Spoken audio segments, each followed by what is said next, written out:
Well, at the IEMA conference this morning, we were teaching a class in basic storm spotting, and during the afternoon we're teaching an advanced class.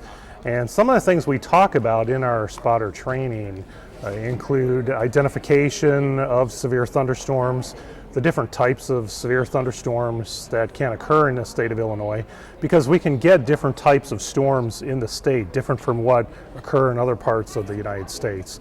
So we're talking about identification methods. We're also talking about the importance of spotters.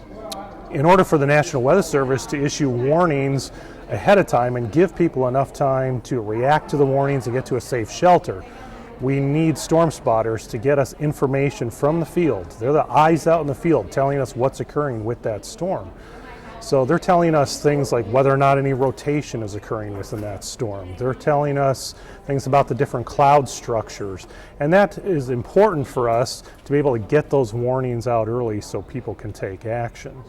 Some of the other items we were talking about were what to report. There are different types of severe weather. Some storms will produce tornadoes and high wind and large hail. Some storms will only produce large hail, while others produce flash flooding. And that's one of the key things we wanted to get across to the spotters was it depends on the type of storm, and that's going to determine what type of severe weather occurs. And then one of the most important things we discussed was keeping the storm spotters safe, because there's a lot of programs out there about people that want to spot storms or chase storms, and we need to make sure people are staying safe. You don't want to get too close to these storms, and so we're stressing that spotters need to stay in a particular portion of the storm, again, depending on the type of the storm, to stay the safest so that they can report efficiently, but also so that they can stay safe and not get into the tornado or where that's going to develop. So it takes a lot of training to be able to do that. You can't just send somebody out and say, okay, spot these storms. So we are providing that training at the conference today. When it comes to the number of spotters, we can never have too many spotters. Right now there are estimates that there are about 4,000 people across the state of Illinois that are trained to be storm spotters.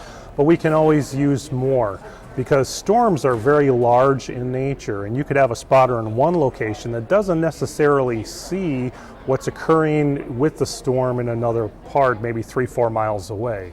So having as many spotters around the storm is important.